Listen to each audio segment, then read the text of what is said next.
selalu berusaha menyimpan sesuatu yang bisa membawa manfaat, baik untuk dirinya, untuk anak cucunya, maupun untuk keluarganya, untuk masa kini dan masa depannya. Kadang simpanan itu berbentuk uang, kadang berupa tanah, lain saat berbentuk pabrik, dan lain sebagainya. Sementara masa depan yang paling pasti adalah akhirat. Jika untuk masa depan dunia kita rela memeras keringat, membanting tulang, pergi pagi dan pulang petang, menyimpan uang, menyimpan tanah, menyimpan pabrik, pernahkah kita merenung jika satu saat kiamat datang, kita dibangkitkan dari kubur masing-masing, berdiri di padang mahsyar untuk mempertanggungjawabkan seluruh kegiatan hidup kita di dunia ini, lalu kita akan menuju ke alam akhirat. Sudahkah kita mempunyai simpanan untuk akhirat kita? Pada pertemuan kali ini saya ingin menyampaikan sebuah hadis di mana Rasulullah sallallahu alaihi wasallam bersabda, "Arba'un min kanzil jannah." Simpanan sorga ada 4 macam. Yang pertama, ikhfa'us sadaqah, menyembunyikan sedekah. Saudara-saudara kaum muslimin, sebagaimana yang kita maklum bahwa Allah Subhanahu wa taala melebihkan sebagian rezeki dari kita terhadap yang lain. Ada yang kaya, ada yang setengah kaya, ada yang miskin, ada yang setengah miskin, dan selanjutnya. Ada yang gajinya kecil tapi penghasilannya gede. Ada yang penghasilannya gede tapi nggak punya gaji. Ada juga yang memang gajinya gede dan penghasilannya gede.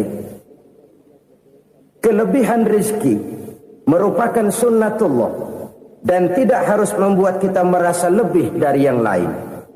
Bahkan sebaliknya, kelebihan itu harus membuat kita ringan tangan untuk menolong mereka yang memang memerlukan pertolongan.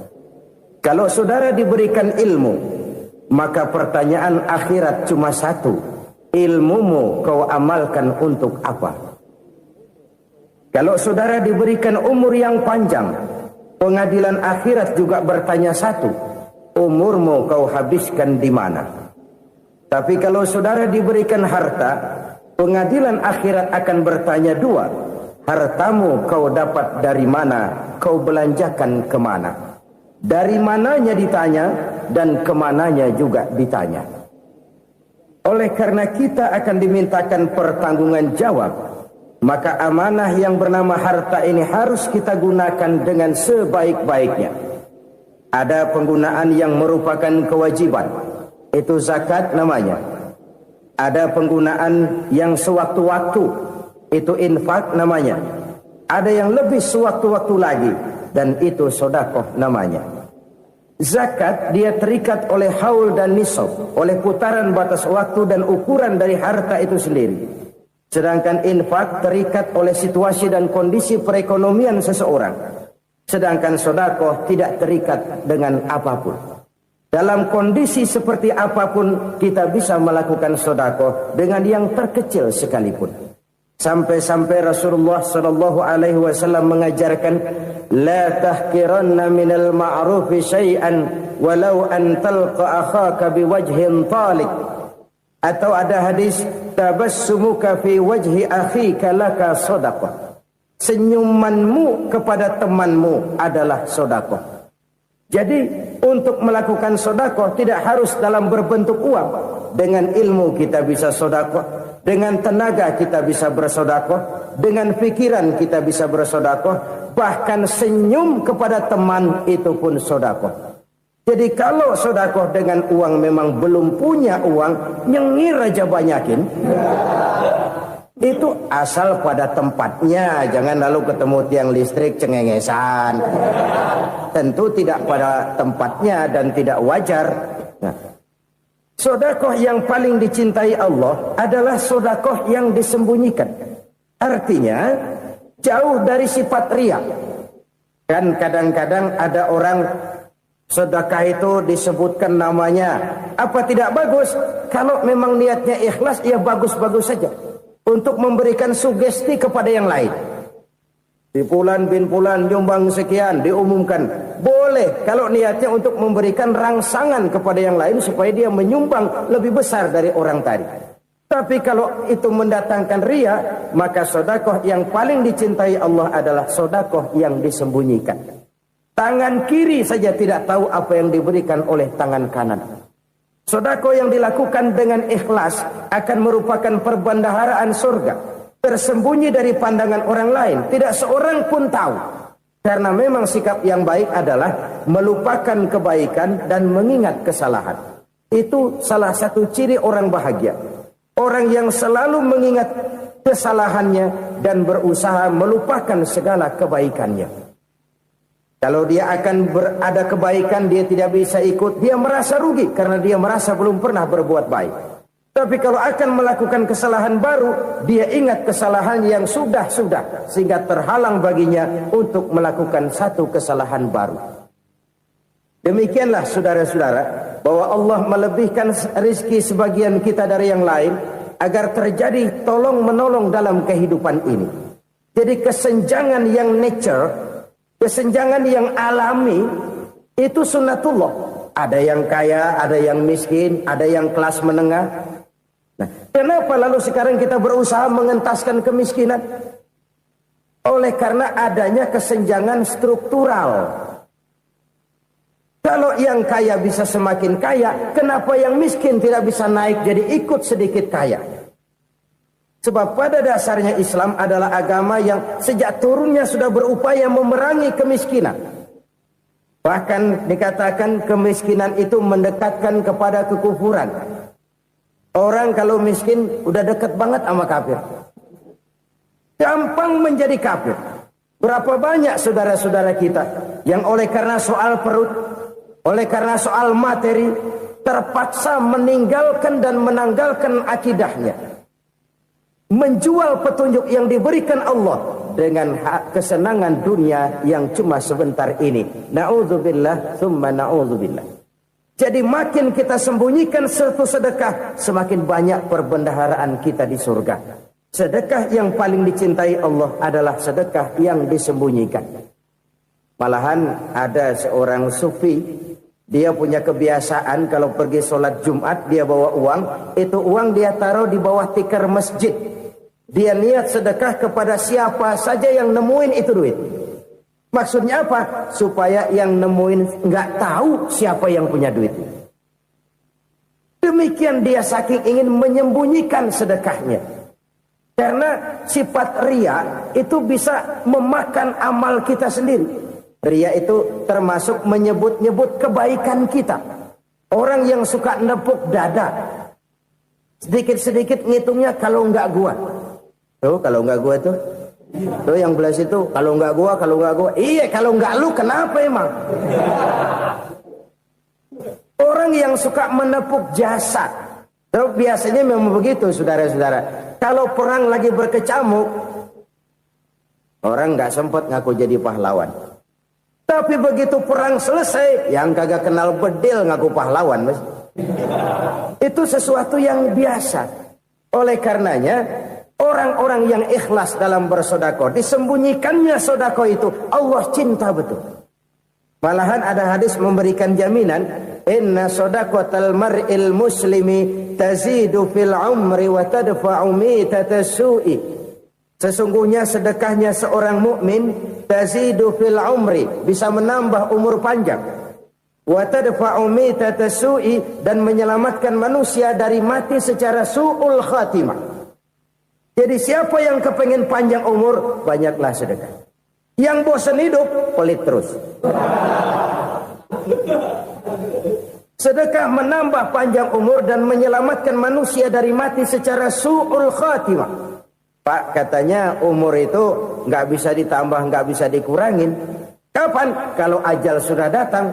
Wa idza jaa ajaluhum la yastakhiruna sa'atan wa la yastakdimun. Kalau ajal datang tidak bisa dimajukan, tidak bisa dimundurkan. Itu kalau ajal sudah datang. Tidak bisa lagi umur ditambah dikurangi, sudah datang. Tapi kalau belum datang, itu kan haknya Allah. Mau ditambah, mau dikurangi, hak prerogatif Allah. Sebagai pencipta manusia, Allah Maha Kuasa dan Maha Mampu. Sedekah ini menambah panjang umur dan menyelamatkan manusia dari mati secara su'ul khatimah. Orang mati kan sama ya, kondisinya mati, nggak nafas. Tapi hakikat mati kan lain-lain. Ada yang mati itu husnul khatimah, baik akhirnya. Misalnya lagi ngaji mati, lagi sholat mati, lagi sedekah mati. Ini yang dinamakan dengan husnul khatimah, baik di akhirnya. Sebaliknya ada yang su'ul khatimah, jelek di akhirnya. Ini yang jadi catatan akhir. Lagi nyekek botol, mampus. Lagi banting kartu, modar. Su'ul khatimah, jelek pada akhirnya. Sedekah menyelamatkan manusia dari mati secara su'ul khatimah. Dan kita semua kepengen mendapat husnul khatimah, jauh dari su'ul khatimah. Oleh sebab itu yang bisa menyelamatkan kita dari penyakit itu antara lain adalah sedekah yang disembunyikan. Yang dikerjakan dengan ikhlas karena Allah. Tidak karena kepengen dipuji orang, tidak karena ingin dikatakan orang pemurah, sebab orang dermawan itu orang yang memberi tanpa harus diminta. Kalau masih harus diminta, ya belum dermawan namanya, masih harus diminta. Kalau nggak diminta ya tulus, lolos, polos. Saudara-saudara kaum muslimin rahimakumullah. Harta adalah amanat dan akan kita pertanggungjawabkan. Allah melebihkan rizki sebagian kita dari yang lain agar kita saling tolong menolong, bantu membantu. Nabi janjikan siapa yang meringankan beban saudaranya muslim di dunia, Allah akan meringankan bebannya di akhirat nanti. Sebuah jaminan dari baginda Nabi. Si orang yang kita bantu barangkali tidak bisa membalas, Allah yang akan membalas lewat jalan lain yang tidak pernah kita sangka-sangka. Ada orang tanya, Pak, ini ada orang nyumbang masjid sambil marah-marah, bagaimana? Saya bilang sumbangannya aja ambil, marahnya jangan. Marahnya jangan diambil, itu urusan dia. Saudara-saudara kaum muslimin rahimakumullah. Umat Islam ini kan umat yang punya potensi besar. Kadang kita merenung, kenapa kadang-kadang pembangunan masjid kok lambat sekali? Kalau hotel hari ini peletakan pertama, bulan depan peresmian. Supermarket hari ini peletakan batu pertama, minggu depan peresmian. Tapi kalau sudah yang namanya masjid, kadang-kadang peletakan batu pertama sekaligus jadi batu terakhir. 3 tahun, 4 tahun, campur nebar jalak di jalanan, duit dijaring kayak ikan sepat. Apa tidak ada orang Islam yang kaya? Banyak. Apa tidak ada pengusaha muslim yang jadi konglomerat? Ada. Lalu yang belum banyak itu yang komit terhadap nilai-nilai agamanya.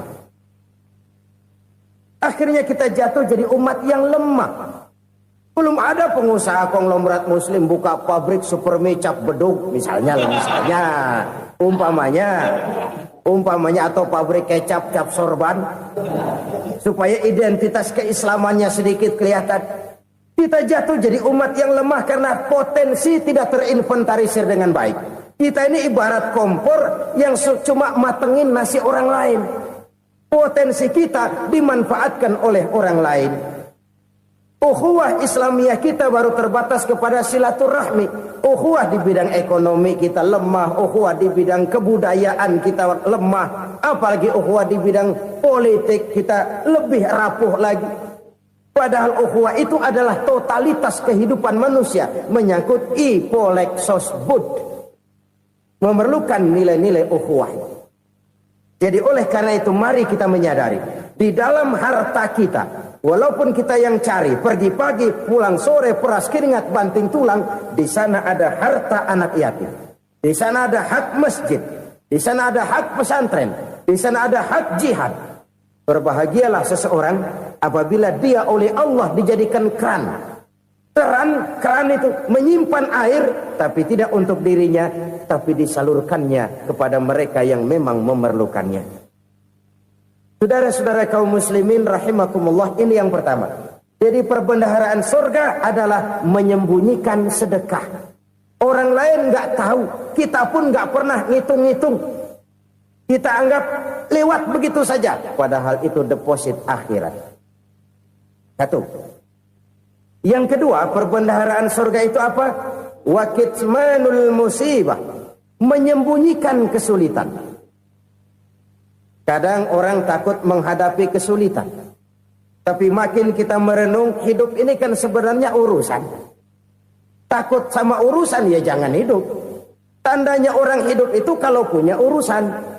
Urusan melupakan problem. Problem sering menimbulkan kesulitan. Kesulitan bukan untuk ditakuti, tapi untuk diatasi dan dicarikan jalan keluarnya. Siapa sih orangnya yang gak pernah sulit-sulit? Makin tinggi status sosialnya, makin gede urusannya. Makin tinggi kualitas imannya, makin berat tingkat kesulitannya. Cuma memang yang namanya enak itu seperti pelangi. Biang lala itu nggak pernah di atas kepala kita, di atas kepala orang melulu. Lo sih enak lo, kata kita. Dia juga bilang yang enak kan lo. Pelangi itu nggak pernah di atas kepala kita. Kata tukang beca, aduh enak ya naik Mercy. Kata tukang beca, apa yang di dalam mobil Mercy? Aduh enak bener tukang beca, di jok ngeringkuk ngorok pulas bener. Saya kamar pakai AC, sejuk, tempat tidur sutra, empuk, alga, spring bed, kulak kulik nggak bisa pulas kalau belum minum Valium, belum tidur. Enak bener tukang beca, di jok ngorok nggak tahu wetan kulon. Si tukang beca bilang yang di Mercy enak, yang di Mercy bilang tukang beca enak. Inilah enak, nggak pernah di atas kepala kita, di atas kepala orang lain melulu enak itu. Nah, saudara-saudara, yang merupakan perbendaharaan surga itu orang yang bisa menyembunyikan kesulitan, baik pribadi ataupun rumah tangga. Nih terutama rumah tangga yang jadi soalnya. Kadang-kadang kita ini kalau senang, sebaliknya kalau senang kita diam, kalem aja, cuek. Banyak banget duit kita bawaan, diam aja udah. Malah ketemu orang takut. Tapi begitu susah, sekampung tahu. Padahal Nabi mengajarkan perbendaharaan surga itu menyembunyikan musibah, menyembunyikan kesulitan. Kalau enak, cerita sama orang-orang. Kalau nggak enak, rasain sendiri, tekan sendiri, atasin sendiri. Kita kan sebaliknya. Senang kita diam, asal lagi susah, paling tidak kita nyari teman buat cerita kesusahan. Siapa orangnya yang nggak pernah susah? Cuma soalnya bagaimana kita mengatasi kesusahan itu sendiri. Begitu juga misalnya kalau orang sudah berumah tangga, itu orang tuanya harus menjadi tempat dia cerita yang enak-enak saja. Yang nggak enak rasain berdua, selesaikan berdua, atasin berdua. Jangan dibalik. Asal senang diam, giliran susah saja. Maknya laporan. Terbalik. Bisa menjaga security informasi. Maka nama bayam keluar diam, malah seluitan. Enak amat lo makan daging ayam. Security informasi. Saudara-saudara kaum muslimin rahimakumullah. Ujian yang terberat itu yang pernah diberikan kepada para nabi, para rasul, para aulia, para ulama. Makin tinggi keimanan, makin berat bentuk kesulitan. Ayo saya kemukakan satu contoh saja. Ada seorang nabi yang kaya, nabi kaya, namanya Nabi Ayub. Iblis kalau orang begini kan keki, ibadahnya rajin, kaya. Nih yang kayak begini susah digodain. Kalau ibadahnya rajin, miskin, kali bisa disogok. Sini imannya mantap, ibadahnya rajin, kaya, nabi lagi. Tapi namanya iblis, nggak kurang akal. Laporan, Tuhan, kenapa Les? Ya ini bahasa saya, bahasa Qur'annya sih nggak gitu. Itu hambamu yang namanya Ayub, dia rajin ibadah cuma karena dikasih kaya aja. Coba kasih miskin dia, berhenti dia sembahyang. Ah, kamu bisa aja. Saya tahu Ayub itu hambaku yang ikhlas. Saya buktiin Tuhan, silahkan. Dibuktiin lah, iblis turun ke alam ini. Yang mula-mula dia lakukan, dia rusak sawah ladang Nabi Ayub. Dia binasakan binatang ternak Nabi Ayub. Sehingga dalam waktu singkat, jatuhlah Nabi Ayub dari orang paling kaya, jadi orang paling miskin. Beliau masih ibadah di mihrab dalam masjid. Datang iblis. Saudara Ayub, ya. Lagi ngapain? Ibadah. Nyembah Allah, nyembah Allah. Oh, percuma. Kenapa? Tuhan yang ente sembah nih, dia udah bikin miskin ente. Sawah ladang ente hancur lebur, binatang ternak binasa. Sekarang ente jadi orang paling miskin. Ngapain nyembah Tuhan kayak begitu? Tekor. Udah berhenti dah ibadah, berhenti ibadah. Ini iblis sama Tuhan laporannya lain, yang dikerjakan kepada Nabi Ayub juga lain. Benar begitu iblis kata Nabi Ayub? Iya, sawah ladang saya habis, buras. Binatang ternak saya binasa, binasa. Saya miskin, bangpak. Apa jawab Nabi Ayub? Bukan innalillahi, ya ini hebat. Alhamdulillahillazi a'tani wa akhadha minni. Segala puji bagi Allah yang telah memberikan harta kepada saya dan sekarang mengambilnya lagi. Alhamdulillah. Allah yang ngasih, Allah yang ambil. Itu mah urusan Allah. Iblis cuman ibadah jalan terus, sujud lagi Nabi Ayub. Iblis seleher gondok banget. Dasar Nabi nggak mempan dia apa-apain. Miskin malah alhamdulillah. Allah yang ngasih, Allah yang ambil. Jadi kalau kita tidak komit, kita tidak terikat kepada kaya, miskin, senang, susah, apa yang bisa bikin kita susah? Jadikan kekayaan, kemiskinan, jadikan senang, susah sebagai anak buah yang bisa kita atur. Jangan kekayaan ngatur kita, jangan kemiskinan ngatur kita. Kita yang harus mengatur mereka. Senang, susah, kaya, miskin, bahagia, sengsara, jadikan itu anak buah yang bisa kita atur. Kalau sekarang kita kaya, lain saat boleh jadi kita miskin, semiskin-miskinnya. Allah yang ngasih, Allah yang ambil. Tenaga mana yang bisa menghalangi? Ibadah jalan terus. Iblis makin gondok. Dasar Nabi loh. Akhirnya apa? Nabi Ayub dikerjain, diberikan penyakit. Demikian fatal penyakitnya. Bayangin, udah miskin sakit. Masya Allah. Miskin sakit. Sakitnya nggak lama, kira-kira 16 tahun. Istrinya 3, 2 mental minta ceraiin. Ngerawatin laki bengek begini. Senang belum tentu, susah udah pasti nih. Cerai aja, cerai dah. Cerai. Tinggal satu Siti Rahmah yang setia menemani beliau. Sesetia-setianya hati perempuan. Satu saat Siti Rahmah bilang, "Bang, iya, abang kan Nabi bang. Lalu, namanya Nabi kan doanya jarang meleset bang. Maksud kamu minta kenapa sih sama Tuhan biar abang sembuh baik dah bang?" Siti Rahmah, iya. Saya sakit berapa tahun sih dah? 16 tahun bang. Sebelum ini saya sehat berapa tahun? Ya kira-kira 60 tahun bang. Nah coba ente banding-bandingin Rahmah. Saya dikasih sehat 60 tahun. Dikasih sakit 16 tahun. Sudah nggak sabar. Mau doa kepada Allah minta sembuh. Saya malu. Malu kepada Allah. Diuji dengan yang luar biasa seperti ini. Tidak mengganggu stabilitas kehambaannya. Dia tetap menghamba kepada Allah subhanahu wa ta'ala. Saudara-saudara kaum muslimin rahimakumullah. Kunci menghadapi kesulitan itu apa? Allah jelaskan dalam satu ayat, wa basyiris sabirin alladzina iza asabathum musibah qalu inna lillahi wa inna ilaihi raji'un. Gembirakan orang-orang yang sabar Siapa mereka itu?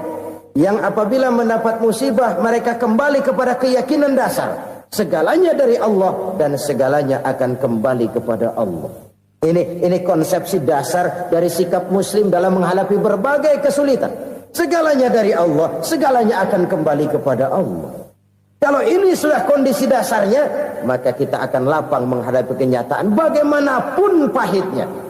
Apakah itu namanya miskin, apakah itu namanya sakit, bahkan maut sekalipun.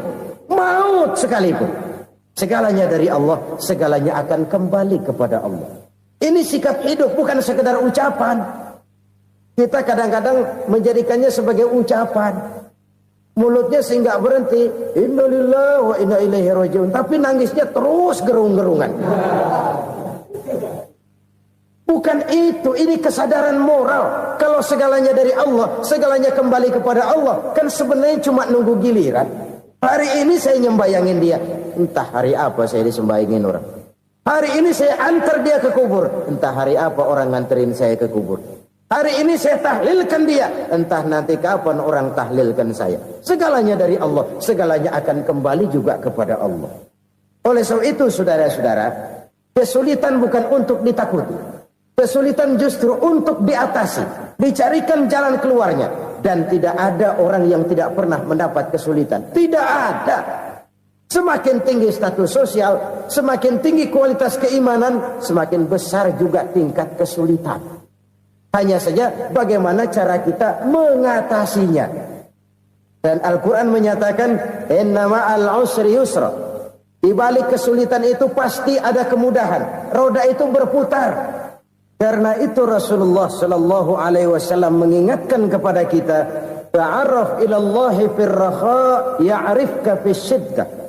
Ingatlah kepada Allah di waktu kamu senang, supaya Allah ingat kepada kamu di waktu kamu susah. Kalau waktu senang kita ingat kepada Allah, kita susah, Allah tidak akan meninggalkan kita. Tapi kalau waktu senang kita jauh dari Allah, sujud tidak sempat, dengan masjid jauh, ketika senang kita lupakan Allah. Nanti begitu kita susah,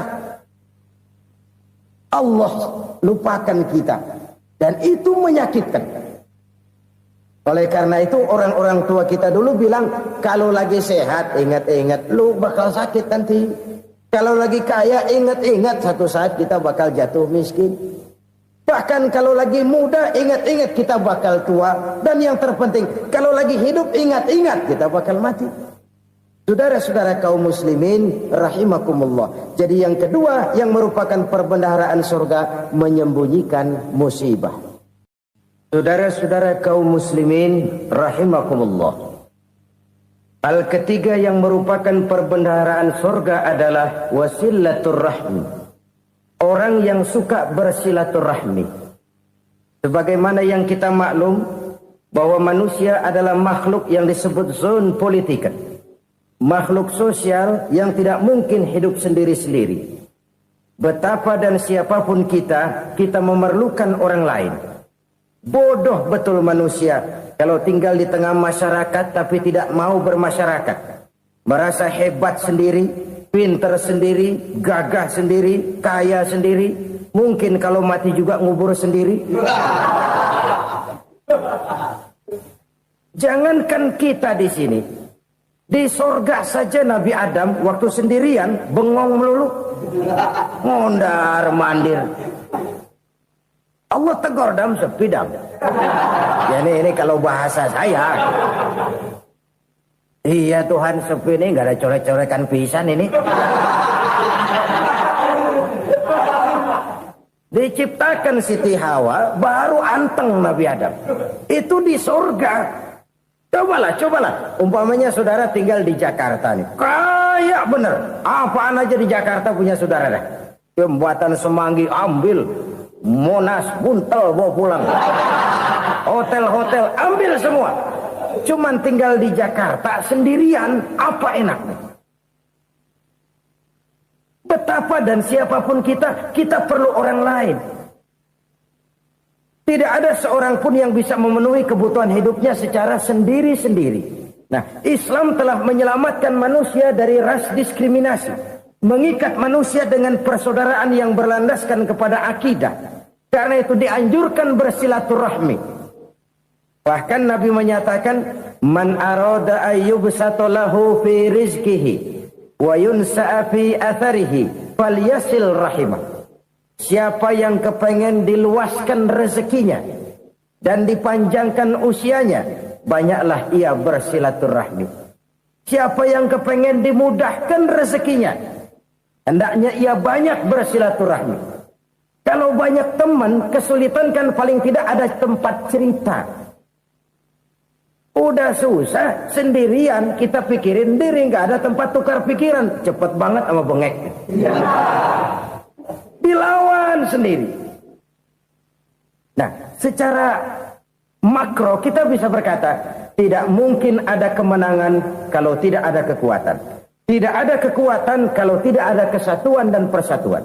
Tidak mungkin ada kesatuan dan persatuan tanpa semangat silaturahmi. Kalau umat Islam mau menang, dia harus kuat. Kalau umat Islam mau kuat, dia harus bersatu.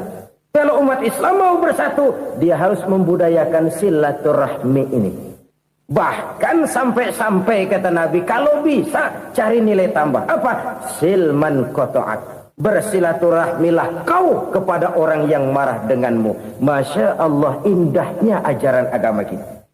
Orang yang marah pun kepada kita, kata Nabi, kalau bisa bersilaturahmilah kepadanya. Kepada orang yang marah itu. Di situ nilai tambah. Cuman jujur nih hadis, ngucapinnya gampang, ngamalinnya yang berat banget. Orang marah sama kita, kita disuruh silaturahmi. Ada apa malu? Lu marah, ada gue marahan lagi. Gue pikirin. Saudara-saudara kaum muslimin rahimakumullah. Tapi ini yang diajarkan, bahkan ini yang dicontohkan oleh baginda Rasul. Bagaimana begitu mudah, misalnya satu saat Abu Jahal ini ngatur strategi bagaimana bikin Muhammad celaka.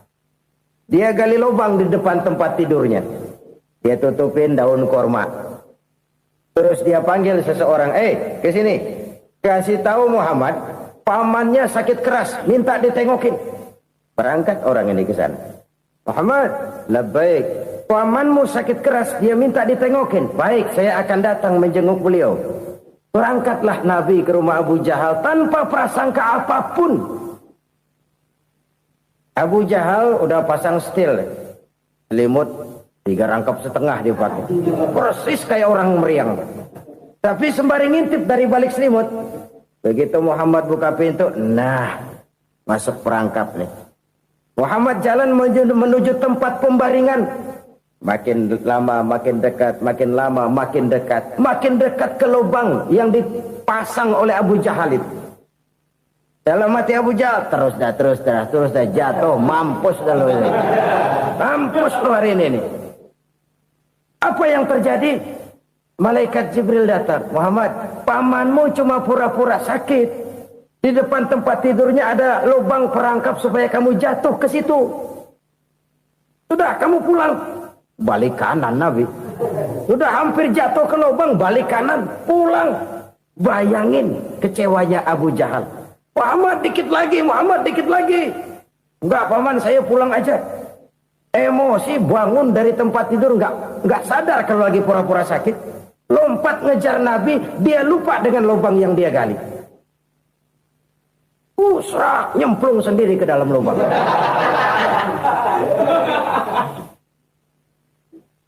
Nabi terus berlalu. Ini terjadi keanehan. Jatuh ke lubang yang dia gali itu sebenarnya nggak terlalu dalam ya, antara 3-4 meteran lah. Tolong saya jatuh ke lubang ini.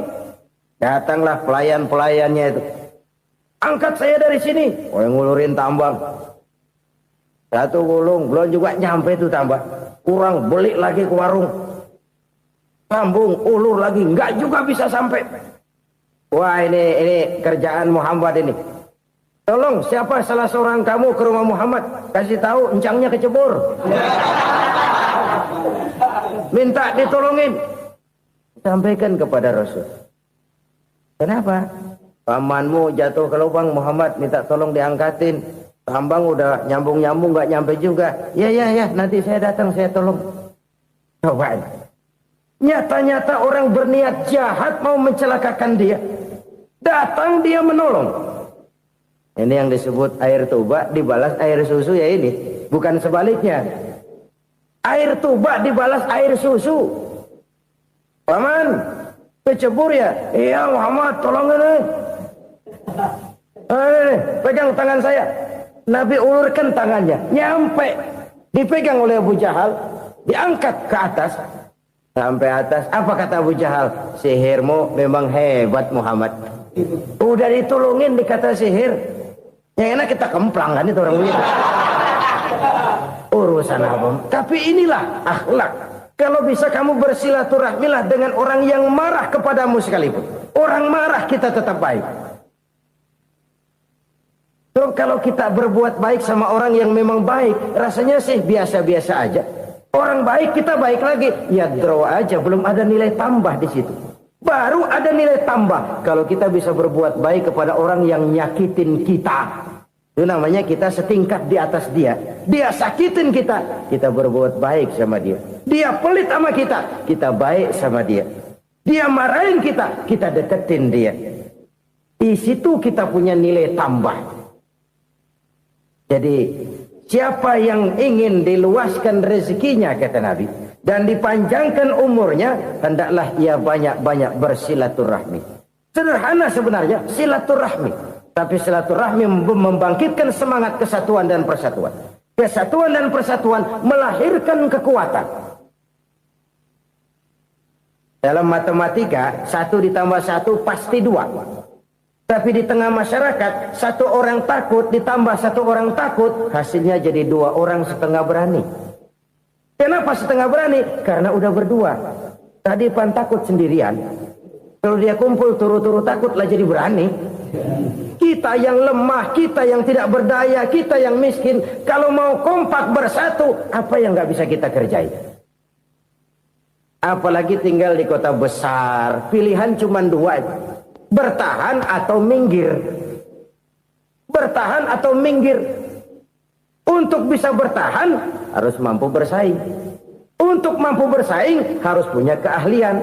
Keahlian harus ditunjang dengan pendidikan. Ditambah oleh kekompakan sebagai umat. Udah miskin mencar mulu, orang injak kita. Orang nggak pandang urusan apa yang malu.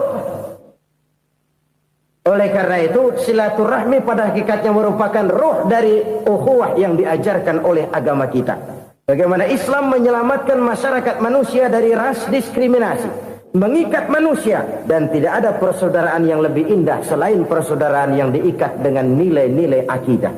Sepanjang orang di jalan Allah, itulah saudara kita. Keluar dia dari jalan Allah, selesailah persaudaraan sampai di situ. Karena itu, kalau ingin menyimpan sesuatu di surga, banyaklah bersilaturahmi. Datang ke rumah ini, datang ke rumah itu, dan lain sebagainya. Itu simpanan kita di akhirat nanti. Ini yang ketiga. Saudara-saudara, yang keempat, perbendaharaan surga itu apa? Wa qawlu la hawla wa la quwwata illa billah. Ucapan la hawla wa la quwwata illa billah. Ibadah kan ada yang berat, modalnya besar. Bangun masjid berat, modalnya besar. Bangun rumah sakit berat, modalnya besar. Ada ibadah yang berat, tapi modalnya ringan. Misalnya puasa. Puasa itu berat, mengendalikan nafsu. Kalau sekedar nggak makan nggak minum sih enteng, mengendalikan nafsu. Itu jihad terbesar. Tapi kan modalnya ringan, cuma niat saja. Ini ibadah berat, modalnya ringan. Ada ibadah yang ringan, modalnya juga enteng. Seperti termasuk ucapan la haula wa la quwwata illa billah. Tanpa sadar, la haula wa la quwwata illa billah. Nyelengin tuh di surga. Nyelengin, kita nggak terasa. Nyelengin simpenan akhirat. La haula wa la quwwata illa billah. Nyimpen lagi. Kaget, la haula wa la quwata illa billah, nyimpan lagi, banyak simpenan. Walaupun sebenarnya yang dimaksud di sini adalah kesadaran batin bahwa tidak ada daya dan kekuatan kecuali Allah. Itu intinya. Kita memulai pekerjaan disunahkan baca bismillah, kan begitu. Apa itu? Kesadaran moral. Bahwa ini saya bisa kerjakan. Saya kerjakan ini dengan menyebut nama Allah. Kenapa? Kalau Allah tidak memberikan daya dan kekuatan, mana mampu saya kerjakan ini. Maka saya kerjakan ini dengan menyebut nama Allah. Bismillah. Kesadaran moral. Manusia hanya wajib berusaha, tapi nggak pernah wajib berhasil. Banyak hal-hal yang kalau kita renungkan secara rasio nggak mungkin. Tapi jadi kenyataan. La haula wa la quwata illa billah. Tidak ada daya dan kekuatan kecuali bagi Allah semata-mata. Kesadaran moral akan kelemahan dan keterbatasan makhluk bernama manusia. Kadang kita kagum dengan otak, tapi kita sering lupa sama yang bikin otak. Padahal bagaimanapun hebatnya otak, yang bikin otak pasti lebih hebat dari otak. Nggak percaya, silahkan otak-otakan. Inilah kecenderungan. Kita kagum dengan pesawat-pesawat mutakhir, bukan main besi gede banget terbang itu.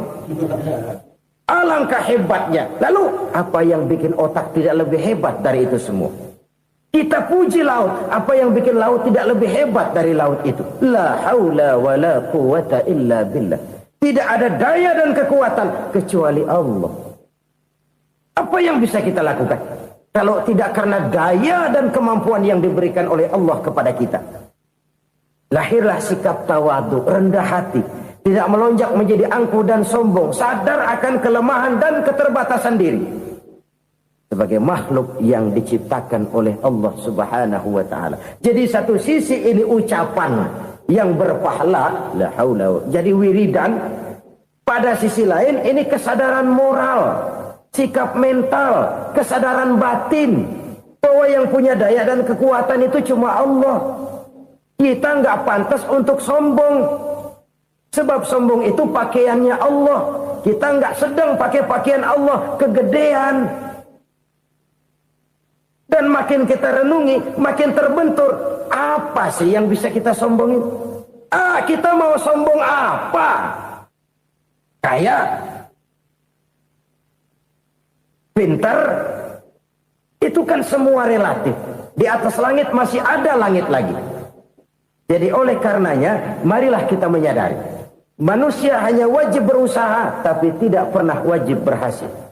Yang berusaha saja tidak wajib berhasil, apalagi yang tidak berusaha.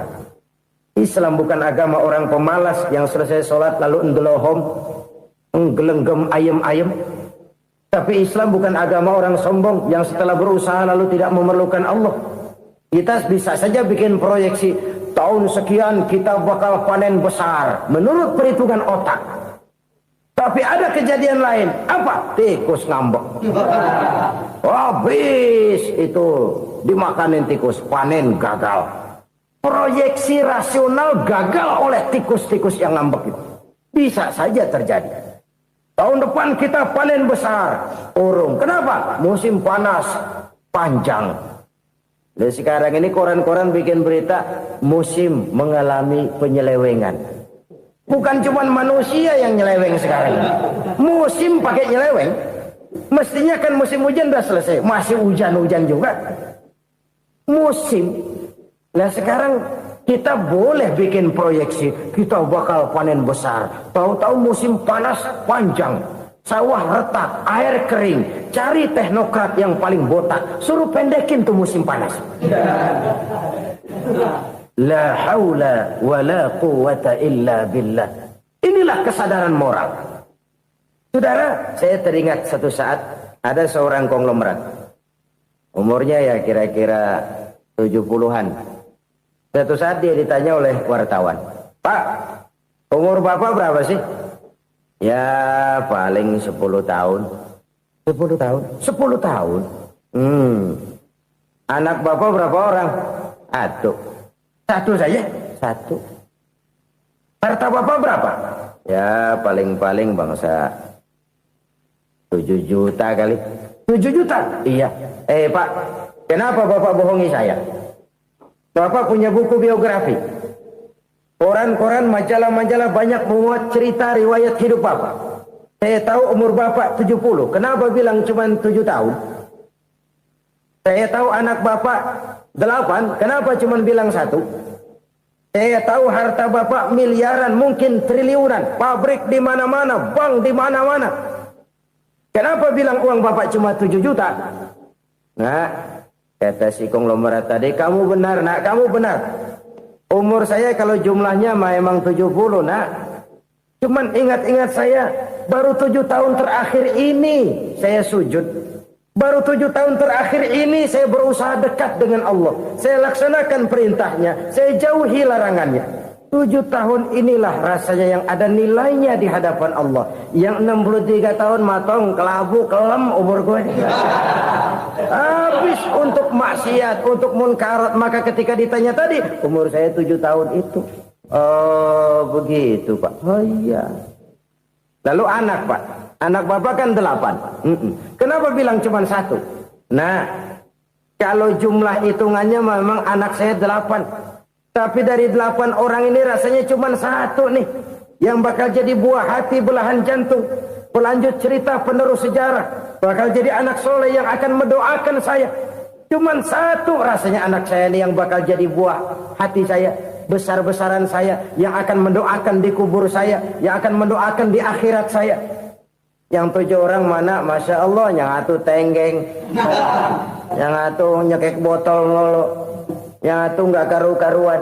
Makanya saya bilang 1 anak saya yang akan bisa mendoakan saya. Oh begitu Pak. Iya. Nah harta Pak, harta bapak kan triliunan, pabrik bapak di mana-mana, uang bapak hampir di tiap bank-bank besar. Kenapa bilang cuma 7 juta? Betul kau nak. Harta saya kalau jumlahnya memang miliaran, triliunan mungkin.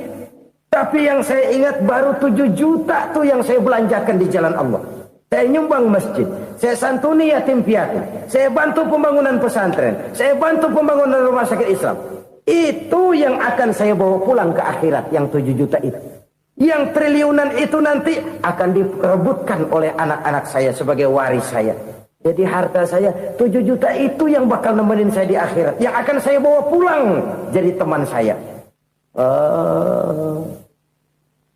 Saudara-saudara kaum muslimin, jangan-jangan orang tua itu adalah kita-kita ini. Jangan-jangan kita-kita ini adalah orang tua itu. Jangan-jangan itu potret dari diri kita masing-masing. Dari sekian umur yang diberikan Allah, berapa tahun yang ada nilainya di hadapan Allah? Dari sekian anak-anak yang merupakan amanah, berapa yang akan mendoakan kita sebagai orang tuanya menjadi anak soleh? Dari sekian banyak harta yang diberikan Allah, berapa yang akan kita bawa pulang menghadapnya nanti, yang kita belanjakan di jalan Allah? Ini sebuah potret kehidupan. Karena itu kita kembali kepada la haula wa la quwwata illa billah. Kita wajib berusaha, kita wajib berikhtiar. Selebihnya, segala daya dan kekuatan hanya milik Allah saja semata-mata. Satu kesadaran batin dari setiap pribadi muslim. Setelah ia berusaha dan berikhtiar, ia menyerahkannya kepada Allah Subhanahu wa ta'ala. Jadi, satu sisi ini merupakan wiridan ucapan yang mengandung pahala. Pada sisi lain, ini merupakan sikap batin dari seorang muslim di dalam ia menghadapi realitas kehidupan ini. Saudara-saudara kaum muslimin, rahimakumullah. Kalau ini kita jadikan satu basis kehidupan, maka ini akan menyelamatkan manusia dari kemungkinan tergelincir menjadi orang yang lupa diri dan lupa darat. Sebab itu Imamul Ghazali berpesan, jadidis safinah fa innal bahra amiq wa khuziz zad fa inna safara ba'id wa khaffifil hamla fa innal hamla sadid. Perbarui selalu kapalmu karena lautan sangat dalam. Bawa bekal yang banyak karena perjalanan ini sangat jauh. Ringankan beban karena kebanyakan beban akan menyakitkan. Alangkah indah kalimat ini, alangkah dalam makna yang terkandung di sana. Perbarui selalu kapalmu karena lautan sangat dalam. Apa artinya ini? Jaga mentalmu baik-baik. Pelihara imanmu baik-baik karena hidup penuh cobaan seperti lautan.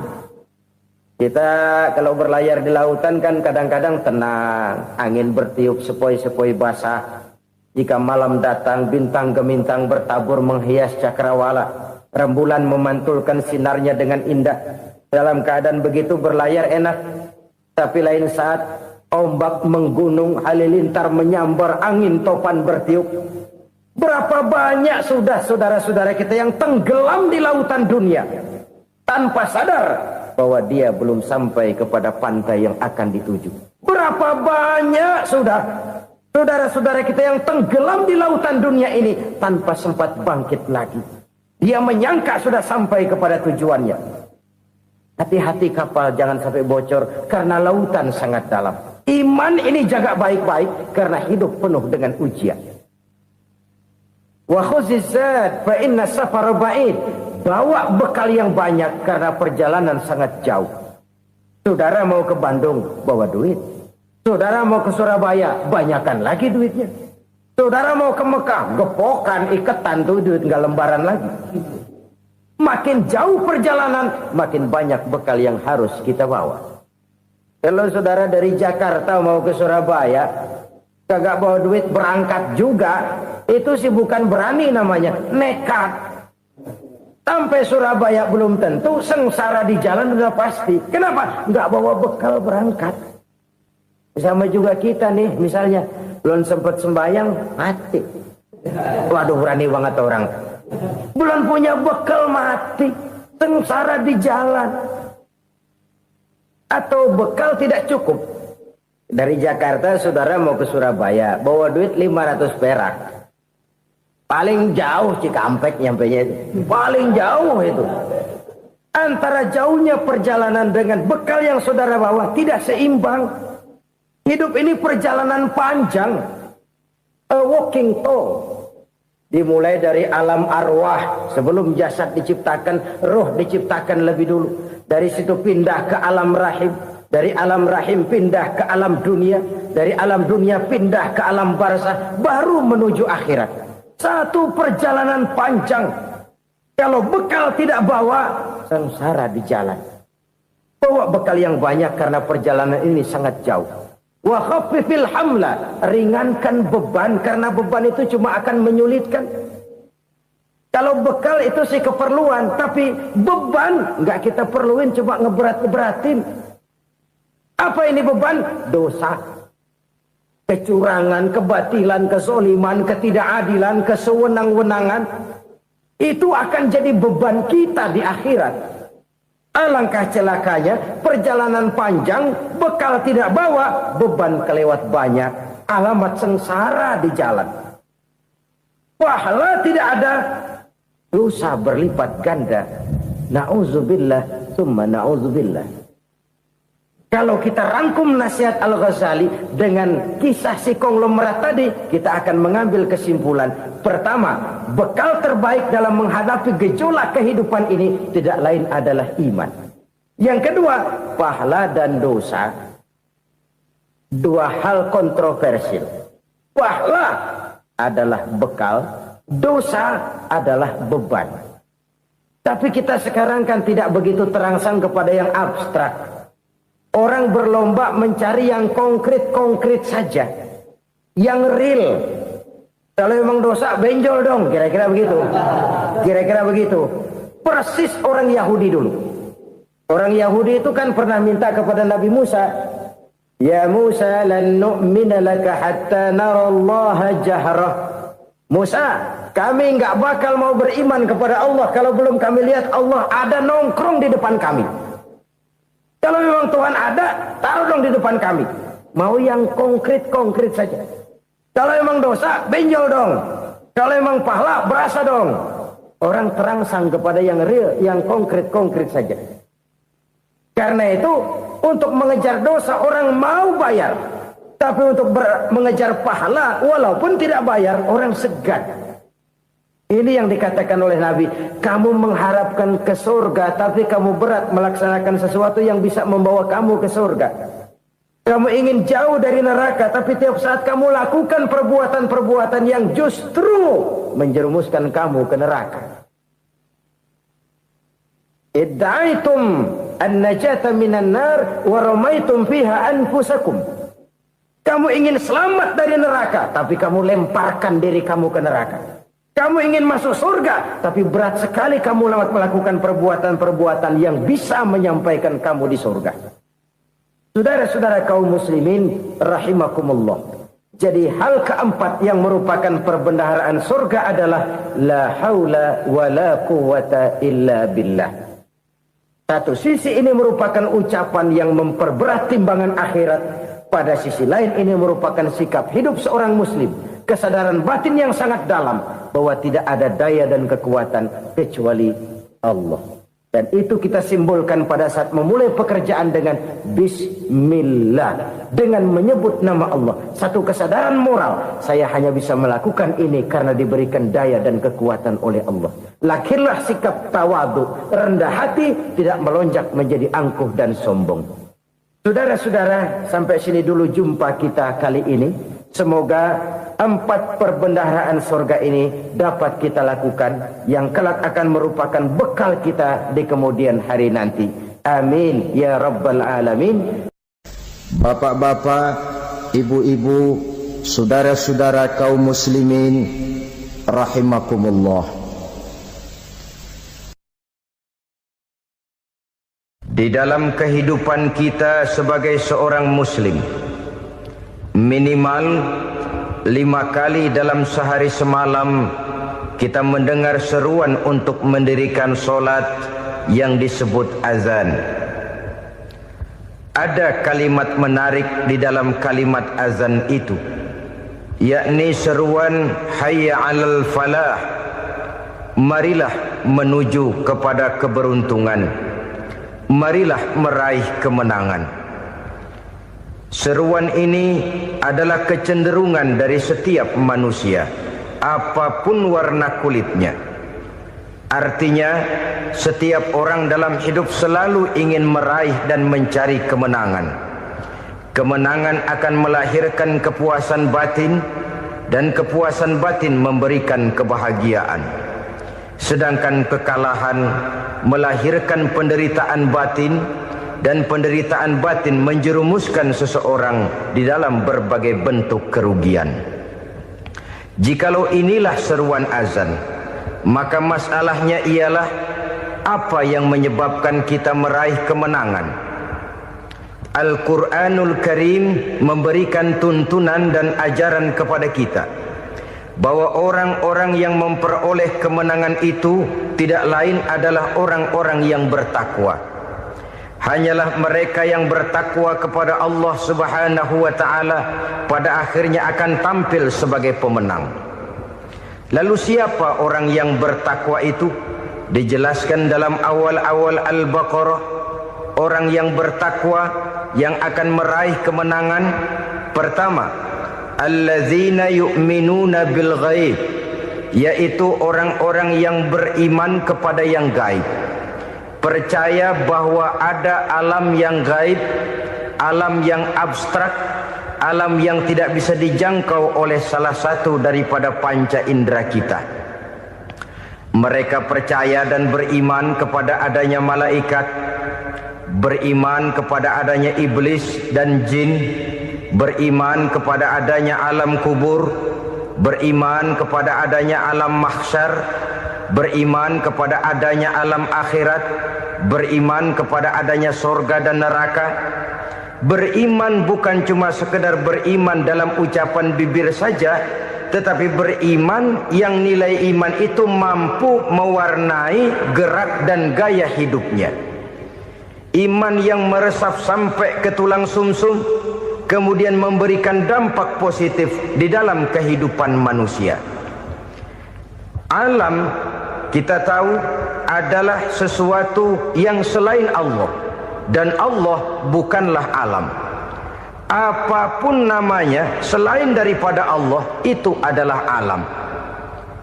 Alam pada hakikatnya terbagi menjadi 2. Ada alam syahadah, alam nyata, alam konkret, alam yang bisa dijangkau oleh salah satu indera kita.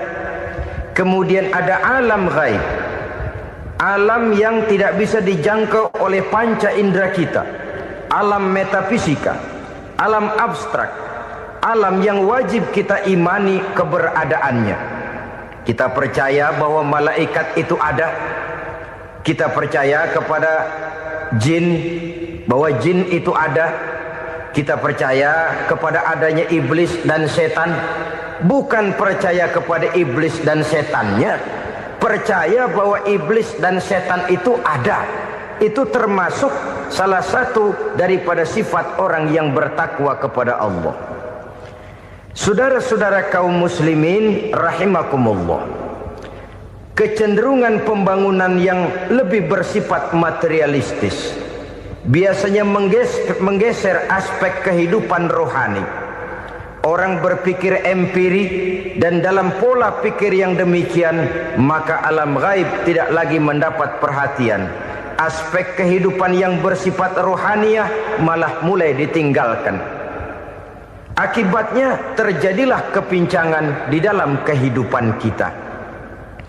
Pernah ada satu pengalaman pribadi dalam perjalanan kembali ke tanah air. Dalam pesawat di sebelah kanan saya duduklah seorang Jerman namanya Heiner Simonsen.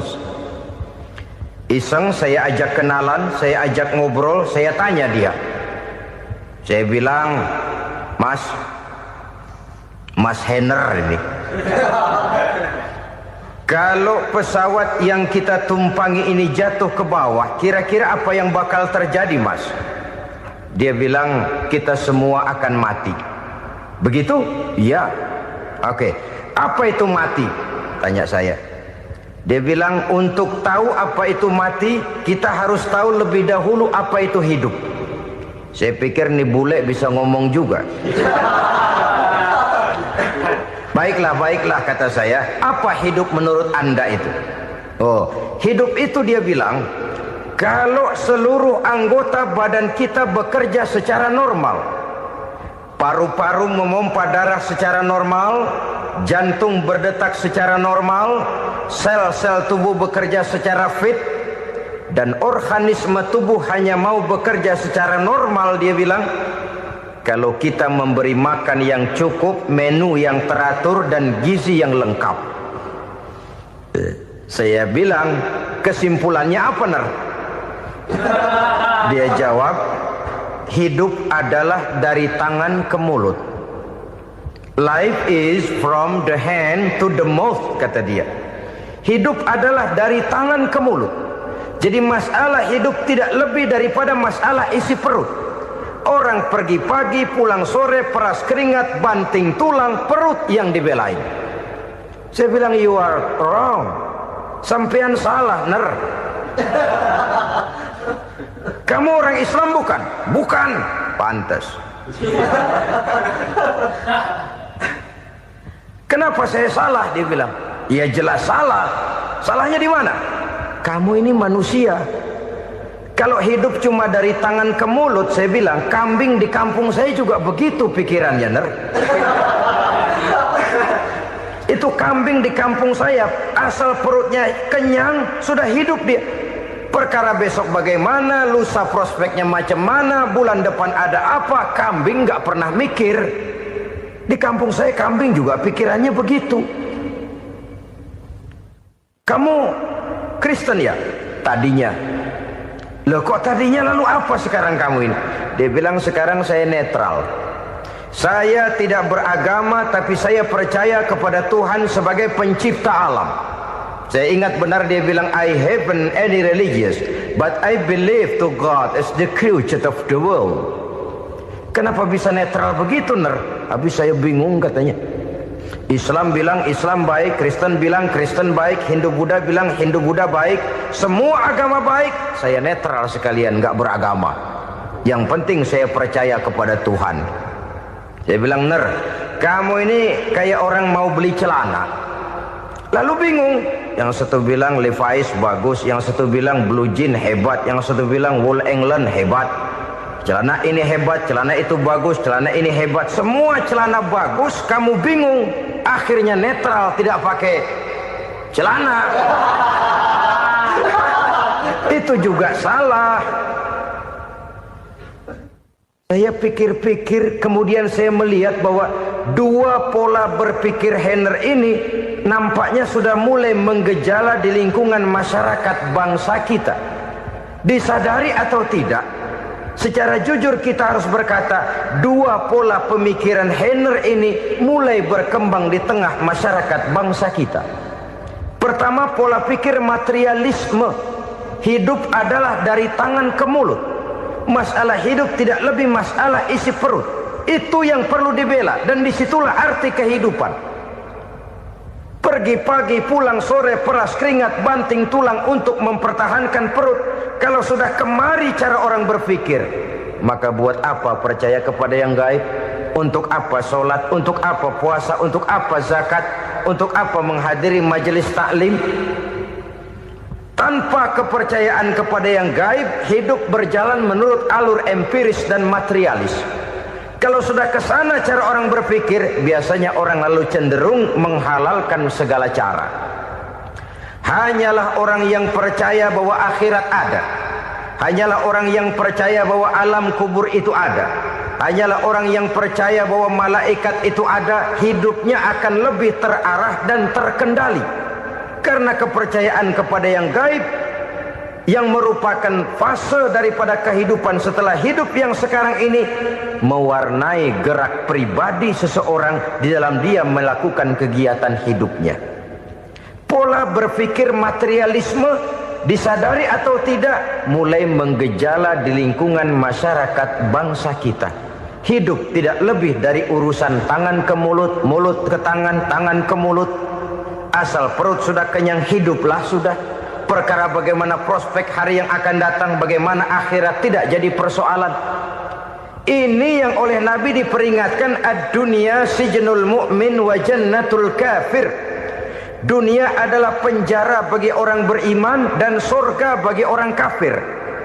Dulu di zaman Belanda hadis ini pernah disalah tafsirkan, disalah artikan, digunakan sebagai senjata untuk mengkebiri dan membuat impoten umat Islam. Sudahlah umat Islam gak usah macam-macam, kata Belanda. Dunia ini kan penjara buat orang Islam, surga buat orang kafir. Di penjara jangan bertingkah.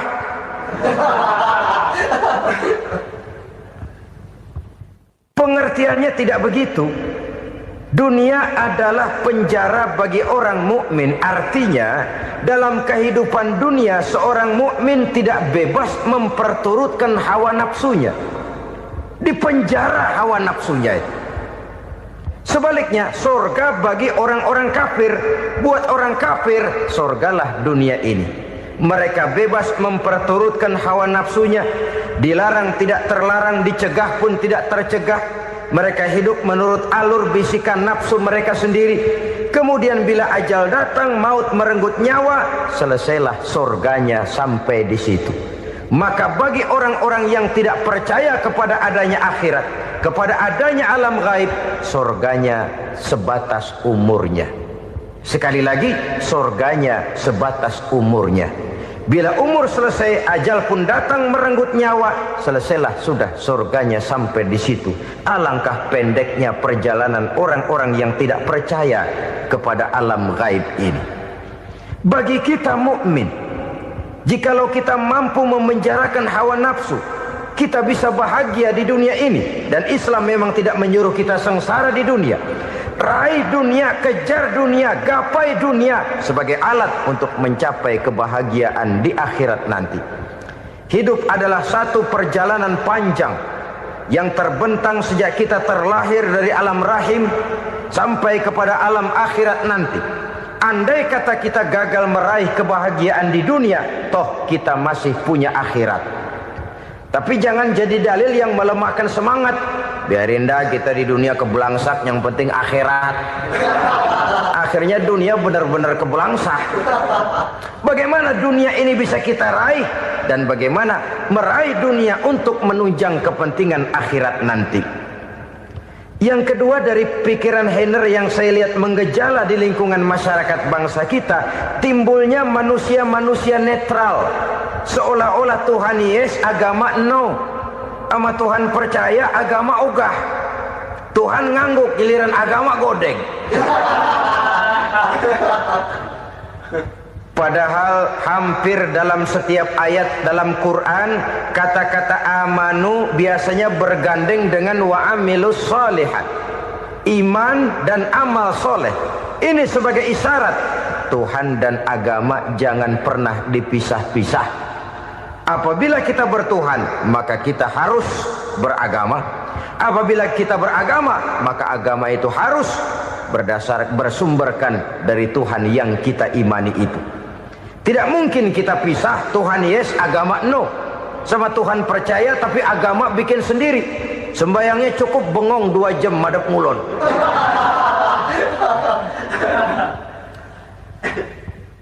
Saudara-saudara kaum muslimin rahimakumullah. Jadi dengan demikian, agama yang kita akui merupakan unsur mutlak di dalam pembangunan sekarang ini, merupakan bagian dari kehidupan yang menuntun kita bahwa di balik alam nyata ini, di balik alam syahadah ini ada alam gaib. Dan mudabbir, murabbi, yang mengatur, yang menguasai, yang memelihara baik dia alam nyata, baik dia alam gaib, tidak lain adalah Allah Subhanahu wa ta'ala. Di sana ada satu super power, satu maha kekuatan yang kita perlu bersandar kepadanya. Sebagai makhluk nyata yang hidup di alam nyata, berbuatlah secara nyata sebagaimana harusnya kita berbuat. Karena Islam jelas bukan agamanya orang pemalas. Islam jelas bukan agamanya orang yang mengajarkan setelah selesai sholat boleh duduk, nggelenggem ayam-ayam, ndelohom, menghitung bintang di langit sambil menunggu keajaiban. Tidak. Islam adalah agama yang mengajarkan apabila sholat sudah selesai kamu kerjakan, bertebaranlah di permukaan bumi, cari karunia Tuhanmu. Jangan hidup berpangku tangan menunggu keajaiban. Karena hidup bukan undian. Jangan berharap untung besar tanpa mau peras keringat. Tapi di sebalik itu toh kita juga harus yakin bahwa di sisi usaha nyata yang kita lakukan ada satu super power, satu maha kekuatan gaib yang menentukan berhasil dan tidaknya usaha kita. Kepercayaan kepada hal semacam inilah yang mendorong kita untuk mempunyai sandaran vertikal, agar jikalau usaha ini berhasil kita tidak lupa diri dan lupa daratan. Jikalau usaha ini gagal kita tidak putus asa dan buruk sangka, tidak cupik pandangan dan sempit hati, tapi mampu melihat persoalan dengan kacamata putih sambil husnuzon kepada Allah Subhanahu wa ta'ala. Kita percaya malaikat itu ada. Ada yang namanya raqib dan atid, mengawasi gerak hidup kita sampai kepada gerak hati kita. Ini memberikan sugesti agar kita berhati-hati. Tidak sejengkal tanah pun kita bisa berlindung dari pengawasan raqib dan atid. Ada munkar nakir yang akan menyoal kita di alam kubur. Ada malaikat Malik, penjaga neraka. Ada malaikat Ridwan yang menjaga surga. Kita percaya kepada adanya jin. Kita percaya kepada adanya setan, iblis. Percaya kepada adanya, bukan mempercayai si setan, si iblis lalu menjadikannya sebagai teman. Tidak. Percaya bahwa mereka itu ada dan merupakan makhluk Allah yang gaib yang diciptakan Allah Azza wa Jalla. Kepercayaan kepada alam gaib memberikan motivasi terhadap gerak lahir manusia, sehingga dengan motivasi kepercayaan kepada yang gaib, gerak lahir jadi lebih terarah, jadi lebih terpelihara. Pernah seseorang bertanya, "Pak, apakah adanya akhirat bisa dibuktikan secara ilmiah?" Saya bilang tidak bisa, tidak bisa. Kenapa? Karena yang berangkat nggak pernah pulang kemari lagi. Kalau dia pulang kemari bisa kita tanya bagaimana enak di sono. Cuma secara moral saya katakan, lebih beruntung orang yang percaya kepada akhirat daripada yang tidak. Sekarang saudara percaya akhirat ada, lalu saudara baik-baik di dunia, sholat, puasa, zakat, menolong orang lain, menebarkan kebajikan. Saudara mati, andai kata akhirat tidak ada, toh dalam hidup saudara sudah berbuat baik. Paling tidak nama saudara akan dikenang sebagai orang baik.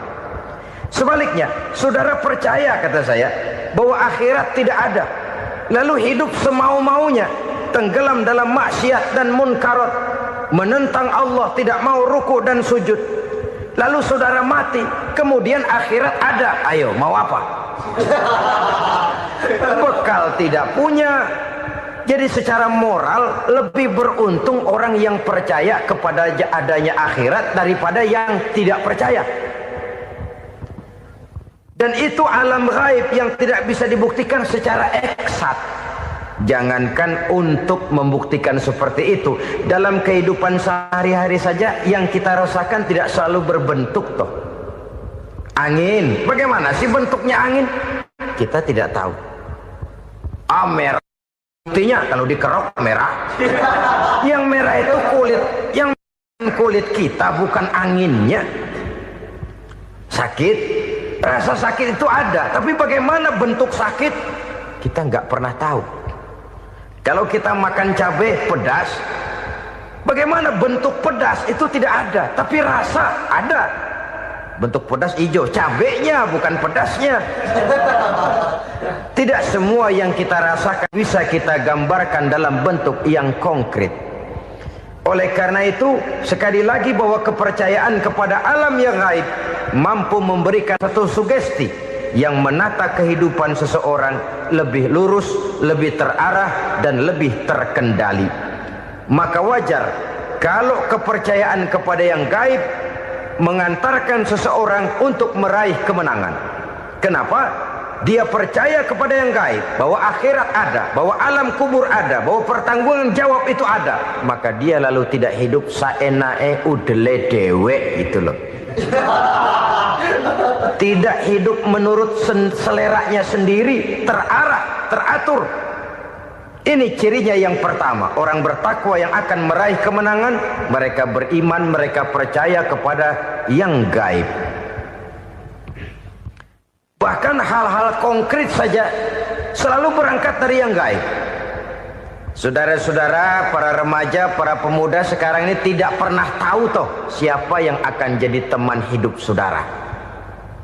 Kita bisa saja ngerancang, mentargetkan, tapi toh akhirnya yang namanya jodoh bukan kekuasaan kita. Rezeki di luar kemampuan kita. Begitu juga ajal. Maut, jodoh, ajal adalah contoh-contoh konkret bahwa pada akhirnya yang gaiblah yang menentukan. Bertahun-tahun ngelancong, emang jodoh seret, nggak jadi.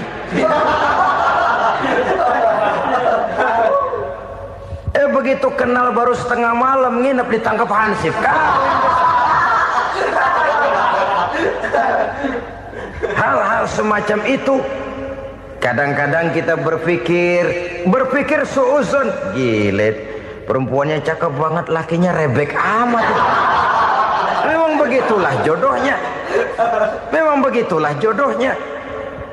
Saudara hadirin ma'asyiral muslimin yang saya hormati, jadi hal-hal yang konkret saja kita yakini sepenuhnya ditentukan oleh satu superpower yang gaib itu tadi. Dari sanalah segala ketentuan itu berangkat dan kesanalah segalanya akan kembali. Maka kepercayaan kepada yang gaib meluruskan gerak hidup seseorang dan itu akan mengantarkan dia kepada meraih kemenangan. Satu. Yang kedua, wa yuqimuna shalah. Orang bertakwa yang akan meraih kemenangan itu adalah orang-orang yang mendirikan sholat. Kenapa sholat mengantarkan orang untuk meraih kemenangan? Yang jelas, inna sholata tanha anil fahsya'i wal munkar. Sholat mampu mencegah manusia dari perbuatan keji dan munkar. Banyak filsafat hidup yang terkandung di dalam sholat ini. Sejak kita wudhu sampai kita menghadap ke arah kiblat, sampai kita melakukan gerak-gerak sholat, bacaan-bacaan yang ada di dalam sholat, lalu sampai kepada mengucapkan salam. Banyak filsafat hidup yang terkandung di dalam sholat.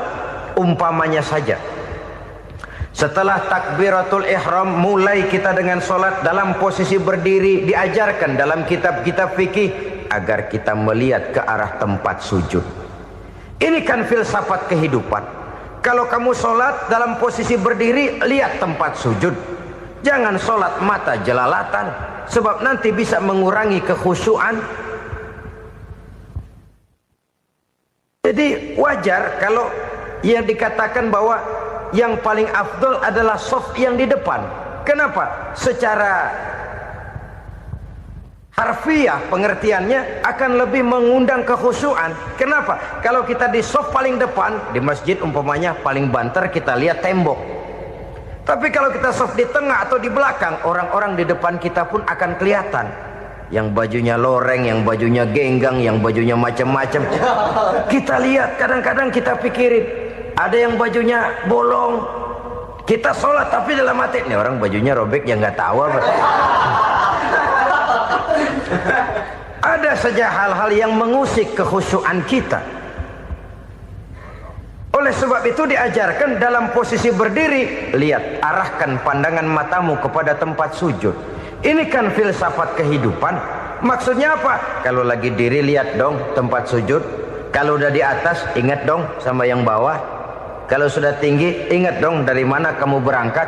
Kalau sudah berkuasa bantu dong yang lemah. Kalau sudah kaya santuni dong yang miskin. Kalau sudah alim bimbing dong yang awam. Ini filsafat kehidupan. Dalam posisi berdiri kau lihat tempat sujud. Ini akan melahirkan kepekaan sosial di mana seseorang mau tahu kepada orang lainnya. Bagaimanapun kaya kita, tinggi pangkat dan jabatan kita, jikalau hidup hanya untuk kepentingan perut sendiri saja, rasanya belum membawa manfaat di dalam kehidupan kita. Tapi efek yang tertinggi sesungguhnya sholat mencegah manusia dari perbuatan keji dan munkar. Perbuatan keji dan munkar walaupun kelihatannya mendatangkan uang, membawa keuntungan, tapi itu keuntungan semu, keuntungan sementara. Dengan menipu orang lain kita bisa dapat untung, tapi tidak membawa berkah. Dan itu adalah kerugian besar dalam kehidupan kita. Maka untuk meraih kemenangan harus dimulai dengan membentuk kepribadian yang tegar, memiliki sandaran vertikal yang langsung kepada Allah Subhanahu wa ta'ala. Dan itu hanya bisa kita tempuh melalui jalur ibadah formal yang sudah ditentukan Allah, yakni sholat yang 5 waktu. Untuk memperkuat itu ada sholat-sholat sunnah, rawatib, nawafil sebagai terminal-terminal kontrol cadangan untuk memelihara stabilitas temperatur batin di dalam kita berhubungan dengan zat yang maha gaib, yaitu Allah Subhanahu wa ta'ala. Orang sering bertanya, Pak, itu tetangga saya nggak sholat, duitnya nggak habis-habis, Pak. Nggak sholat tapi mobilnya tambah terus. Nggak sholat tapi usahanya makin maju. Tapi di sisi lain ada orang yang rajin sholat, rezekinya butak bener. Anaknya mana kurus, mana korengan. Saudara hadirin ma'asyiral muslimin rahimakumullah. Harus saya katakan bahwa sholat memang bukan untuk cari duit. Sholat adalah sandaran vertikal kita kepada Allah. Sedangkan soal rezeki itu berkaitan dengan sifat Allah maha pengasih dan maha penyayang. Allah maha pengasih, siapapun dikasih kalau mau usaha. Allah maha penyayang, tidak semua orang disayang oleh Allah Azza wa Jalla. Dan belum tentu banyak harta itu merupakan nikmat. Mungkin juga istidraj. Artinya istidraj itu dikasih tapi diambulin, kalau bahasa Betawinya itu. Dikasih tapi diambulin, itu bukan merupakan nikmat sesungguhnya, lebih merupakan azab dari Allah Subhanahu wa ta'ala.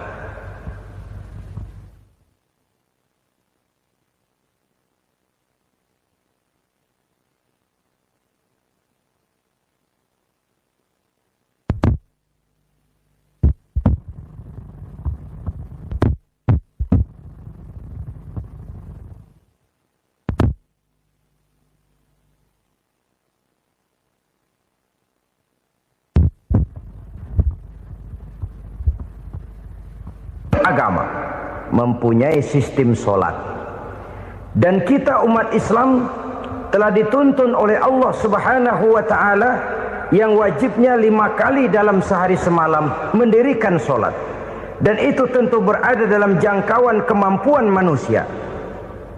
Pada awalnya barangkali kita memang merasa solat itu satu kewajiban, tapi semakin kita hayati makna, manfaat dan filsafat yang terkandung di dalam ajaran solat, semakin sampai kita kepada keyakinan bahwa solat adalah keperluan kita. Sehingga pada waktu tertentu dinilai puncaknya, kita tidak lagi akan berkata saya wajib solat, tapi kita akan berkata saya perlu solat.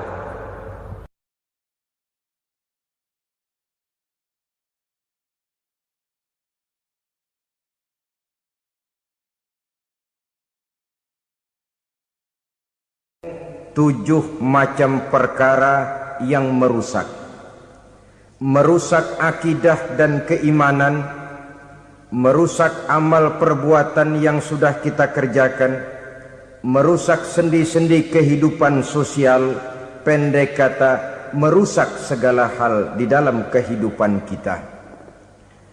Jauhilah olehmu 7 macam perkara yang merusak. Yang pertama, asyirku billah, menyekutukan Allah subhanahu wa ta'ala. Agama dimulai dari keyakinan, maka kehancuran agama selalu dimulai dari kehancuran keyakinan, iman atau akidah yang dimiliki oleh seseorang.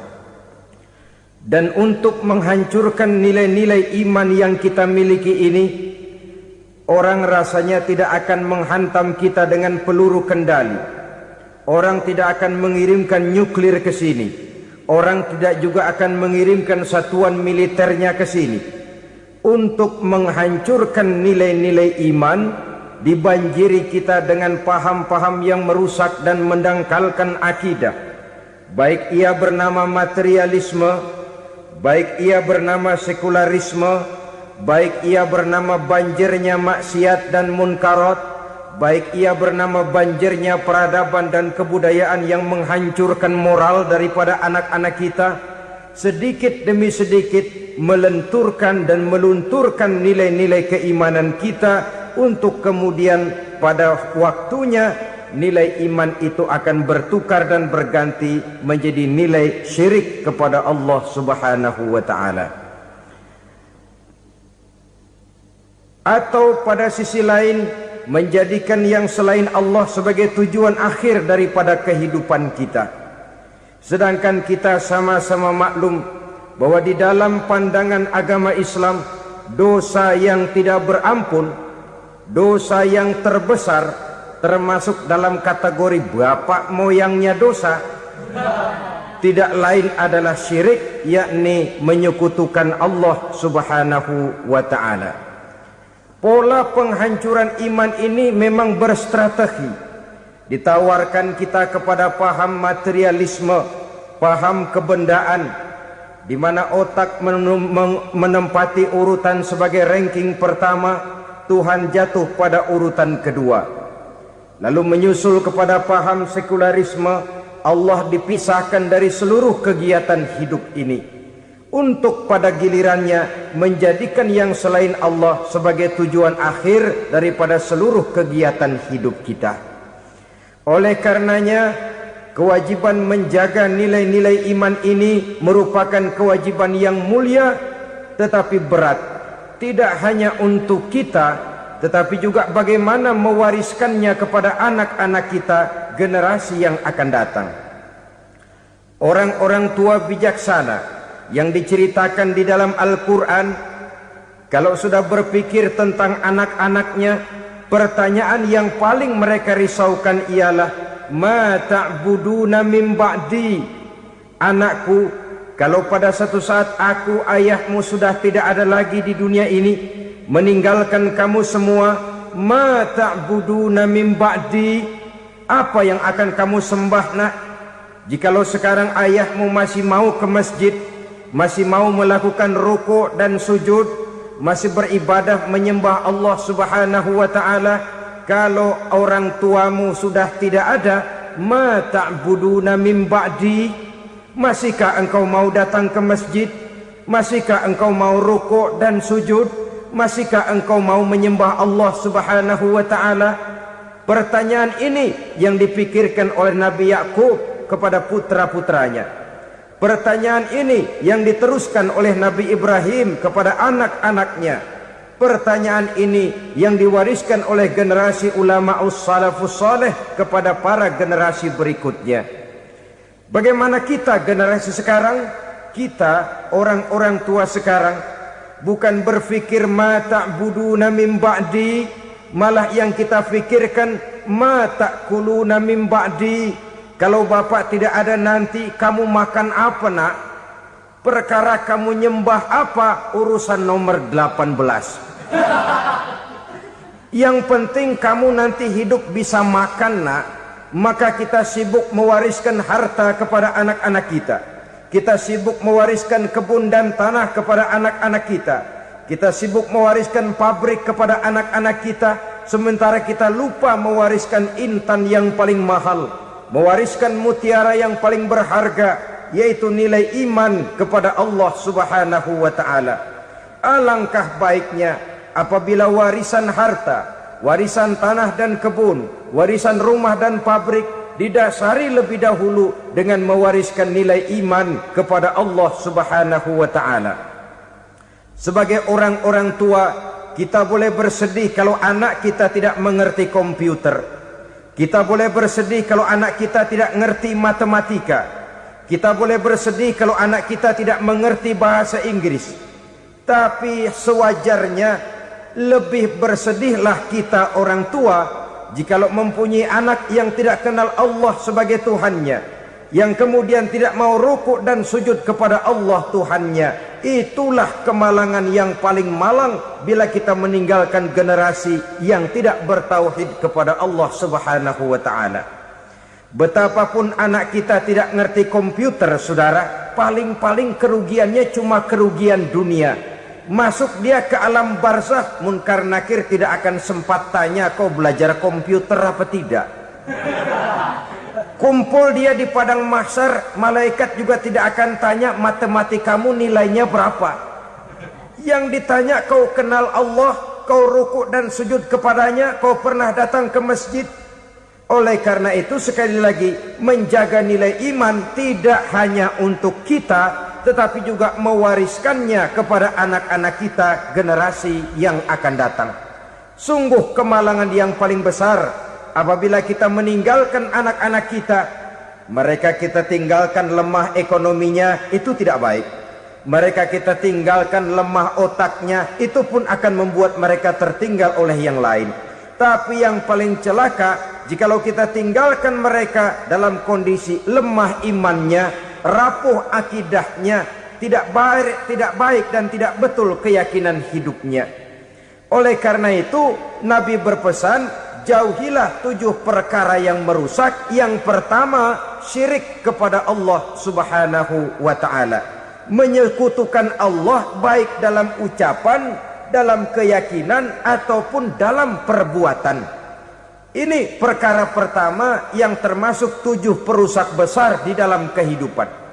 Kalau sudah jatuh kita ke lembah syirik, bagaimanapun banyak kebaikan yang kita kerjakan, berjiwa sosial, bertangan pemurah, gemar menolong orang lain, kalau memang dasarnya syirik, maka seluruh kebaikan kita akan hancur, tidak akan ada nilainya dalam pandangan Allah Subhanahu wa ta'ala. Dalam pandangan manusia mungkin kita dicatat sebagai orang sosial, gemar menolong orang lain, tidak berpangku tangan melihat orang yang mendapat kesulitan. Tapi oleh karena dasarnya syirik, dasarnya tidak mentauhidkan Allah, maka seluruh nilai kebaikan yang kita kerjakan tidak akan ada nilainya dalam pandangan Allah Subhanahu wa ta'ala. Maka jagalah iman kita jangan sampai dihinggapi penyakit syirik yang bagaimana kecilnya sekalipun. Sekali lagi, baik syirik dalam bentuk ucapan, syirik dalam bentuk keyakinan, sampai kepada syirik dalam bentuk perbuatan, kita berhindar kepada sifat-sifat yang sedemikian itu. Karena apa? Dalam satu ayat Quran Allah Subhanahu wa ta'ala menjelaskan, Innallaha la yaghfiru an yushraka bih wa yaghfiru ma duna dzalika liman yasha. Allah tidak akan memberi ampun kepada orang-orang yang menyekutukannya, tapi Allah masih mau memberikan ampun kepada dosa-dosa yang selain itu bagi orang-orang yang dikehendakinya. Dosa selain syirik, apabila kita bertaubat, Allah masih mau mengampuni. Tapi kalau sudah jatuh ke tempat syirik, itu sudah dosa yang tidak berampun. Taubatnya tidak lain melepas syirik, kembali kepada tauhid, berkeyakinan bahwa hanya ada Allah Subhanahu wa ta'ala, Tuhan satu-satunya yang lam yalid wa lam yulad wa lam yakul lahu kufuwan ahad. Tidak beranak, tidak pula diperanakkan, dan tidak satupun yang dapat menyerupai Tuhan Allah Subhanahu wa ta'ala. Saudara-saudara kaum muslimin rahimakumullah, bahwa kita di zaman sekarang memang tidak menyembah berhala, ya. Bahwa kita tidak berterang-terangan mengatakan Tuhan lebih dari satu, memang. Bahwa kita tidak berkeyakinan Tuhan itu punya anak atau diperanakkan, tentu. Tapi dalam perbuatan dan i'tiqad, kita kadang-kadang jatuh tanpa kita sadari ke tempat yang bernama syirik ini. Oleh karenanya, di zaman di mana teknologi makin canggih, di mana kemajuan pembangunan makin menjangkau berbagai aspek kehidupan, diperlukan keseimbangan antara kemajuan fisik material dengan kemajuan mental spiritual.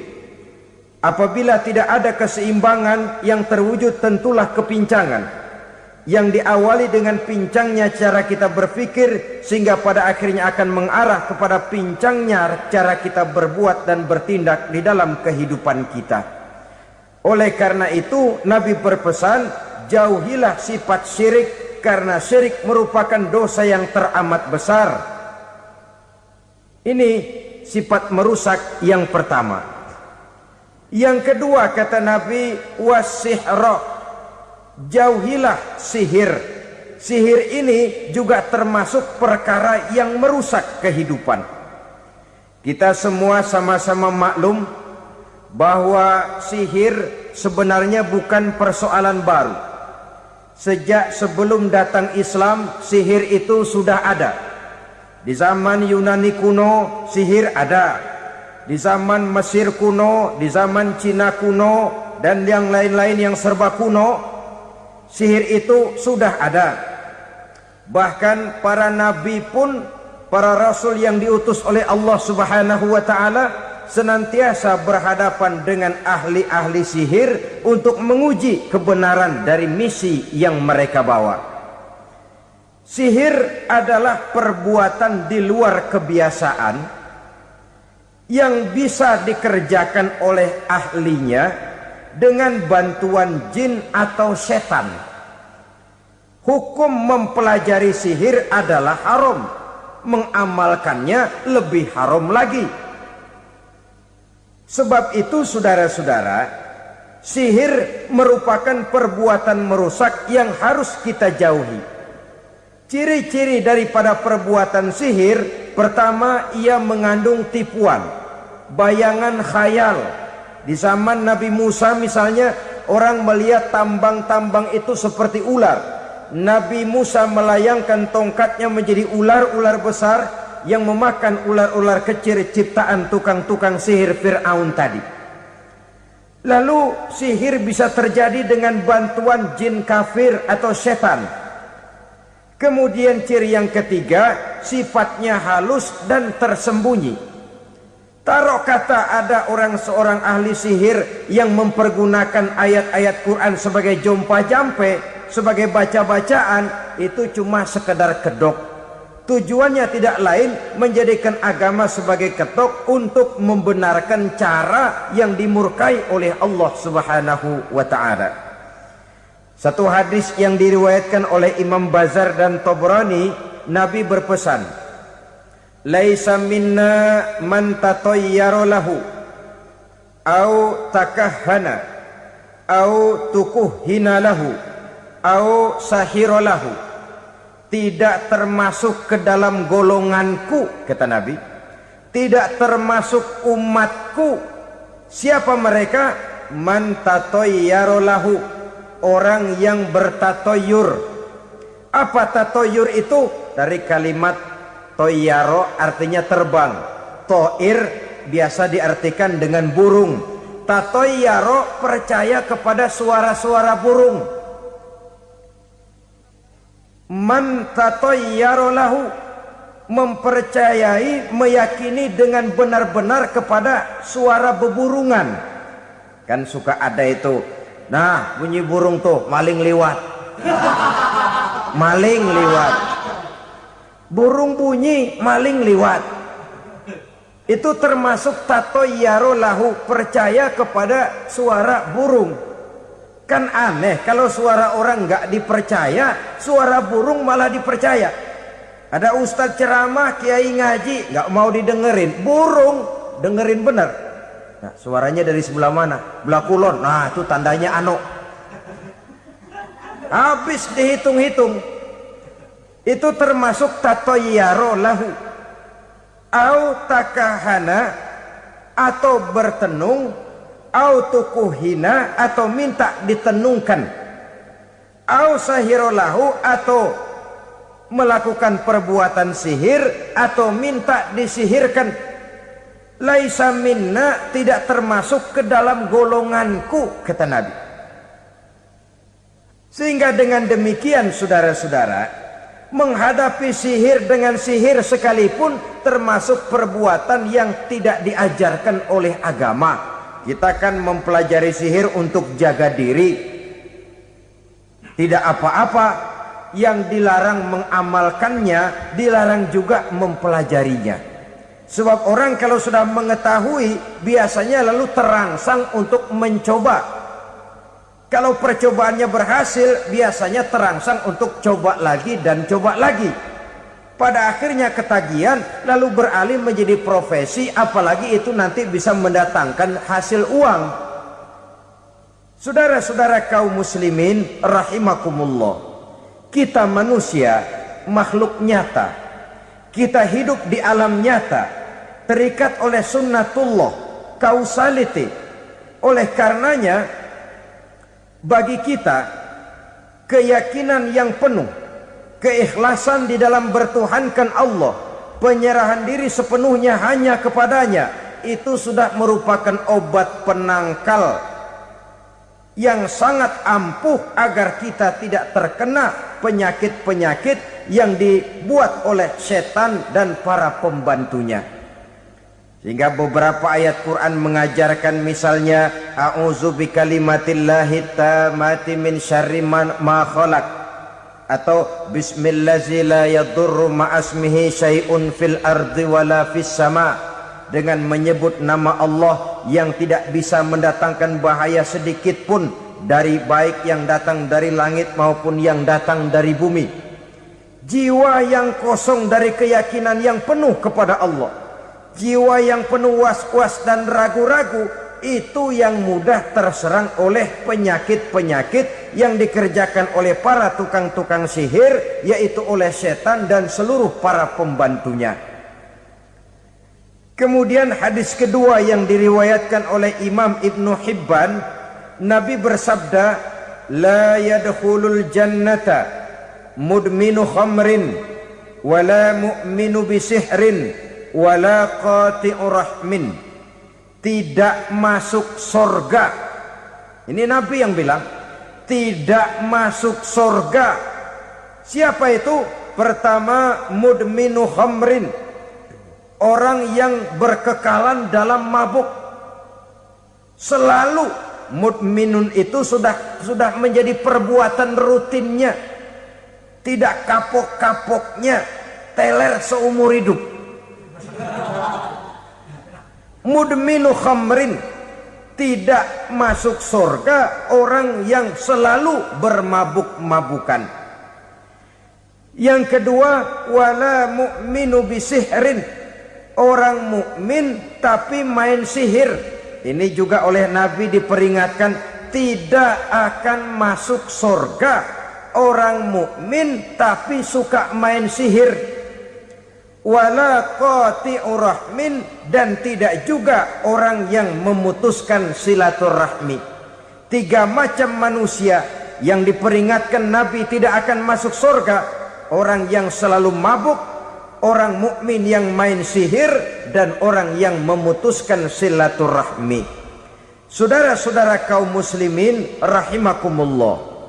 Lalu orang berkata, kenapa dilarang kita bersihir? Padahal Rasul sendiri kan punya mukjizat. Nah, kita memang harus membedakan antara mukjizat dengan sihir. Dalam kehidupan agama kita kenal ada yang namanya mukjizat, ada yang namanya karomah atau keramat biasa diucapkan, ada yang namanya maunah, ada yang namanya irhas, ada juga yang namanya sihir. Kesemuanya ini berbeda, saudara-saudara. Yang dinamakan mukjizat itu khusus untuk para rasul saja. Satu kejadian luar biasa yang terjadi dilakukan oleh rasul atas izin dari Allah Subhanahu wa taala. Perbedaannya dengan sihir jelas. Sihir dari setan, mukjizat dari Allah. Sihir bisa dipelajari, mukjizat tidak. Sihir umumnya untuk maksud-maksud yang tidak baik, sedangkan mukjizat untuk memperkuat kebenaran yang disampaikan oleh para rasul dan ditentang oleh umatnya. Bahkan kafir Quraisy dahulu menganggap orang-orang ahli sihir itu berada dalam satu posisi yang hina, sehingga mereka mengatakan dan menuduh Nabi Muhammad sebagai tukang sihir. Tuduhan sebagai tukang sihir adalah tuduhan yang sangat aib dan hina. Di tengah masyarakat kufar jahiliyah, kedudukan tukang sihir dipandang sebagai kedudukan yang hina, sehingga mereka mengejek Nabi dengan sebutan tukang sihir. Jadi mukjizat hanya untuk Rasul saja. Kemudian karomah. Karomah ini asal kata dari karomah, kehormatan, kemuliaan yang diberikan Allah kepada hamba-hambanya yang rajin mendekatkan diri kepadanya. Oleh karena ketekunannya melaksanakan ibadah, Allah memberikan keistimewaan kepada orang itu, yang dengan keistimewaannya dia bisa mengerjakan yang tidak bisa dikerjakan oleh orang lain. Karomah hanya bisa dicapai dengan prestasi ibadah. Kalau sihir, mau ibadah apa enggak, asal dia belajar, bersatu dan berteman dengan setan, memenuhi persyaratan-persyaratan setan, biasanya lalu bisa. Sedangkan karomah tidak mungkin terwujud tanpa orang mendekatkan diri sedekat-dekatnya kepada Allah Subhanahu wa ta'ala. Maka kita lihat biasanya orang-orang yang punya ilmu sihir, mukanya rata-rata nggak enak dilihat. Kumuh, jauh dari air wudhu, jauh dari sujud kepada Allah, malah berteman dengan setan, menjadi pelayan-pelayannya setan. Saudara-saudara, adapun maunah, keistimewaan yang diberikan Allah kepada hamba-hambanya yang belum sampai kepada tingkat wali, tapi orang itu lebih banyak kebaikannya daripada kesalahannya. Umpamanya, saudara jalan bertiga. Di pinggir jalan, saudara ada pada posisi di tengah, lalu bertiga ini ketabrak mobil. Menurut perhitungan saudara mati lebih dahulu, tapi terjadi hal yang aneh. 2 teman saudara mati, saudara malah cuma luka dan lecet sedikit saja. Apa itu? Kalau kita lebih banyak kebaikannya daripada kesalahannya, itu yang dinamakan maunah, pertolongan yang diberikan Allah kepada hamba-hambanya yang lebih banyak kebaikannya daripada kesalahannya. Sedangkan yang dinamakan irhas, kejadian luar biasa pada diri seseorang pada waktu dia masih kecil. yang menunjukkan tanda-tanda keistimewaannya. Itu umumnya pada para nabi pada usia kecilnya sudah ada irhas, tanda-tanda istimewa. Jelas baik mukjizat, karomah, maunah maupun irhas berbeda dengan sihir. Sihir ini jelas saja merupakan bantuan dan persekutuan antara manusia dengan setan.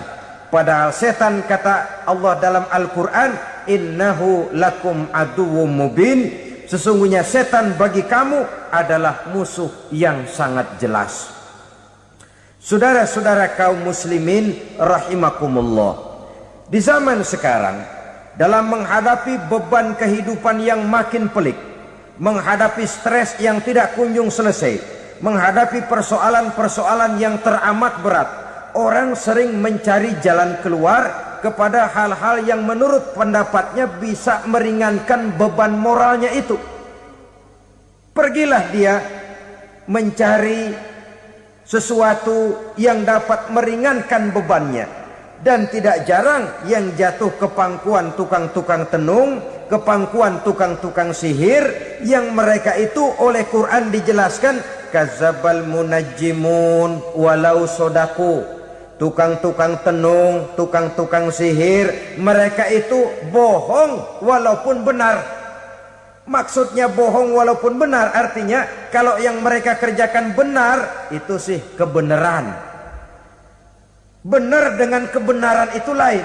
Kebenaran, kebetulan bisa, tapi tidak untuk selalu. Apalagi kalau itu sudah membahayakan kehidupan orang lain. Jadi oleh karena itu Nabi berpesan, jauhilah daripada sihir.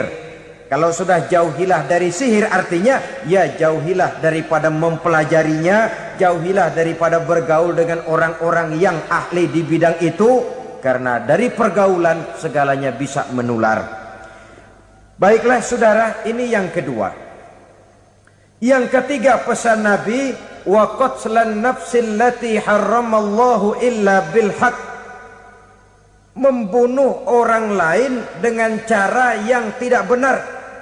Membunuh orang yang diharamkan oleh Allah Subhanahu wa taala untuk melakukannya kecuali dengan alasan yang benar. Kita tahu Islam adalah agama damai. Sesuai dengan namanya, ia tidak dikembangkan dengan pedang dan kekerasan. Ia dikembangkan dengan keteladanan dan tuntunan moral. Oleh karena Islam bukan agama kekerasan, Islam pun tidak mementingkan dan mengajarkan kekerasan kecuali dengan alasan yang benar dan bisa dipertanggungjawabkan. Membunuh dengan sengaja, menghilangkan nyawa orang lain tanpa alasan yang bisa dibenarkan adalah merupakan dosa besar dan satu di antara 7 perkara yang bisa mendatangkan kerusakan dalam kehidupan dan yang hendaknya harus kita jauhi.